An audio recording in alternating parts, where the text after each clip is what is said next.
Hello everyone, my name is Ankit Sharma and I am here to give my seminar presentation on the topic Artificial Neural Network. So these are the table of contents. So I am going to discuss these topics mainly. These are types, application, structure, working and elements of artificial neural network. So now, what is an artificial neural network? So, as its name suggests, it is a man-made neural network. Basically, it is a computational model that is based on structure and functions of biological neural networks. Artificial neural network is a non-linear statistical data. Simply, it is a simple mathematical model of brain which is used to process non-linear relationship between input and output in parallels like a human brain do every second. Sometimes we can call it ANN. So why we need this ANN? Why we are using this? It's just because it can deal huge input-output data in parallelism. Every data has its own representation. It can learn things or it is adopting things according to the situation. Its generalization ability. It is fault tolerable. The artificial neural network is basically made of neurons. So let's understand the structure of human neuron. These neurons are interconnected with each other. The brain consists of large number of neurons. The neurons are interconnected at point called synapses that is used to store the information.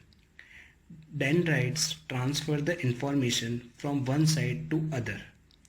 Nucleus is the processing element, that is, it processes the information. Axon is connected to its tail, which connects the cell body to its tail. Cell body is also known as soma.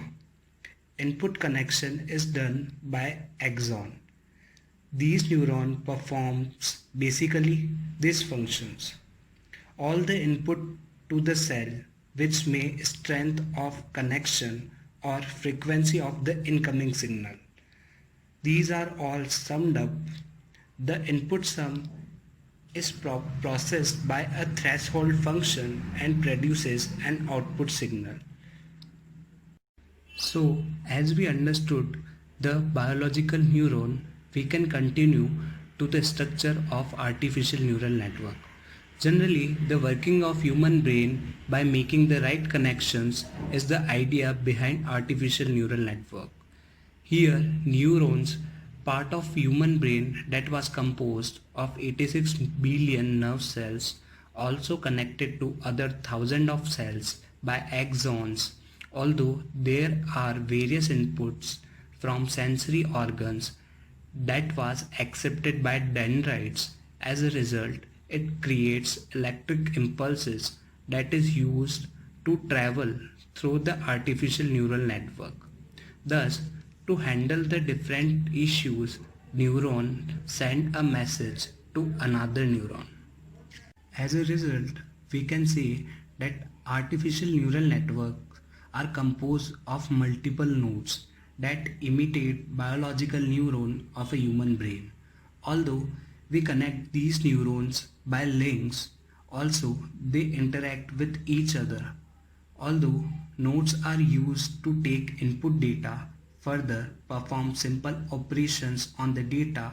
As a result, these operations are passed to other neurons. Also, output at each node is called its activation value.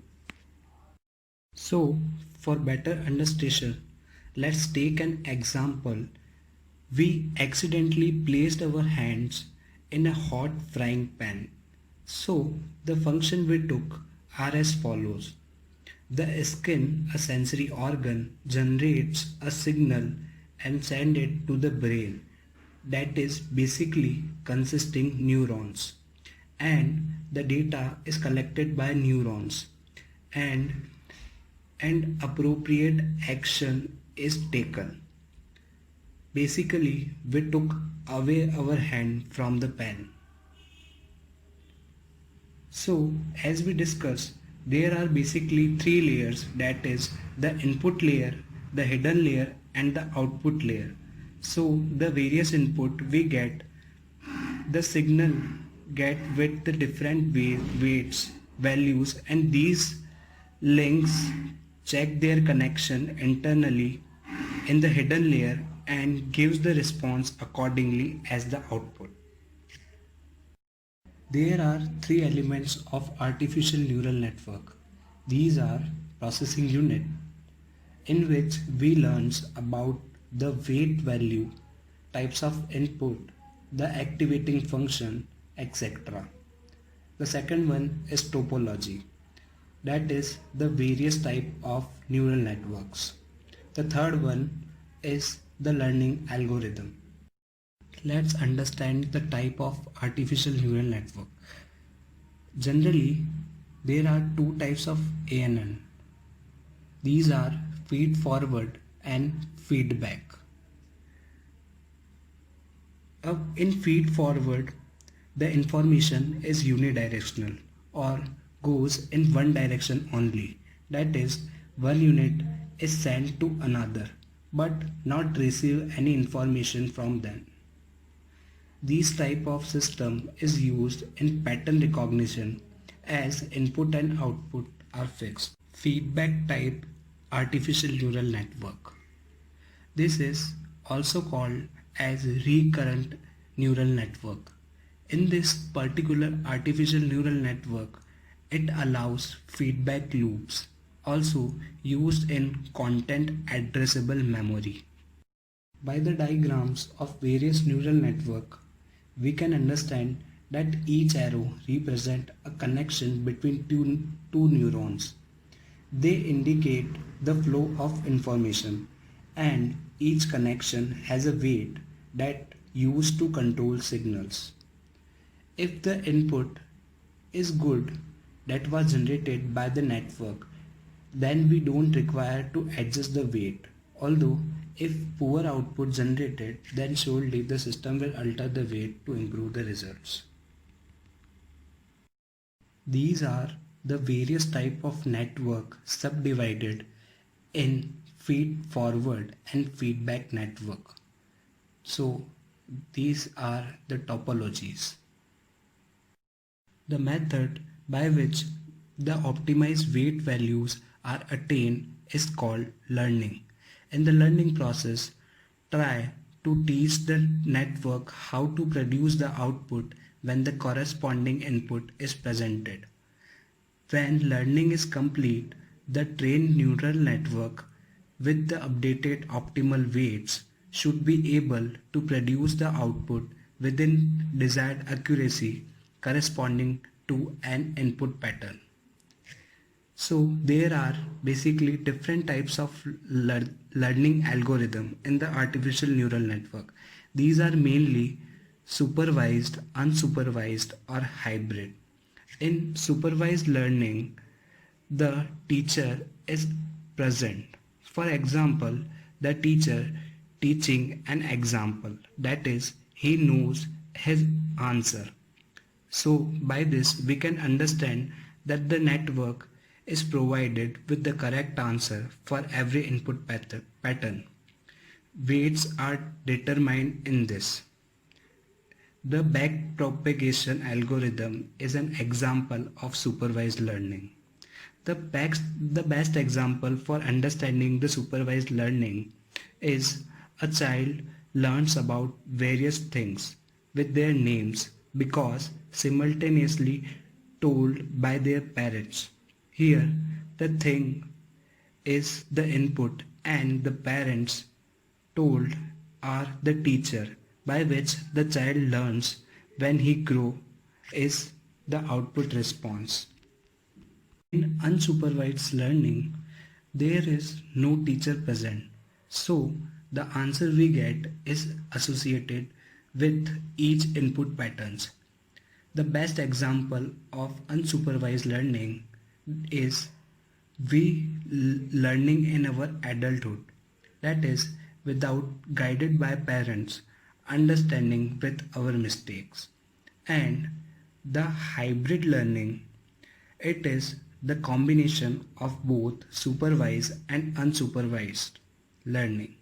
That is, the teacher is present sometime and sometime it is absent. There are various types of artificial neural network applications. The first one is pattern classification. In the diagram, we can see that there are two types of pattern. These are plus and second one are dotted. So in normal condition, the pattern classifier classifies the pattern. But when the abnormal conditions comes, these patterns are can also be classified with the help of artificial neural network. The clustering is the process of categorizing some patterns or some type of inputs. And the third one is function approximation. The function approximation is reducing the noise. So this can be easily done by the artificial neural network. The fourth one is prediction or forecasting. So by the diagram, we can see that we can forecast or predict anything with the artificial neural network. Here in this, we can take an example of stock values. The stock comes up and goes down with the time. So we can predict and forecast the stock values by the artificial neural network. The fifth one is optimization. A person standing on A want to go to E. So with the help of artificial neural network, he can go in an optimized manner to E. The next one is content addressable memory. Suppose an example of airplane. When it is in partially clouds, so by the associative memory we can retrieve the plane. So we can see the plane. This can be done by artificial neural network. We can control different parameters with the use of artificial neural network. Suppose in this case we are controlling the load torque. The load torque is given in the engine, and with the help of controller we are measuring the output for getting the idle speed, and controlling the torque we can get our desired idle speed. Here is the conclusion part. Artificial neural network helps in integrating technological aspects with the human aspects. It consists of number of nodes, or more technically known as neurons. Each of these neurons consists of their own processing units that enable them to have their own intelligence. It has the characteristics of reducing noise. This property of noise reduction helps in the creation of an efficient interface for its application devices. It is useful to note that the neural network approaches can tolerate measurement error. In conclusion, the artificial neural network approaches can play an important role in the design and development of intelligent network. Also, we have learned the artificial neural network structure, its type and its working. At last, I want to say thank you.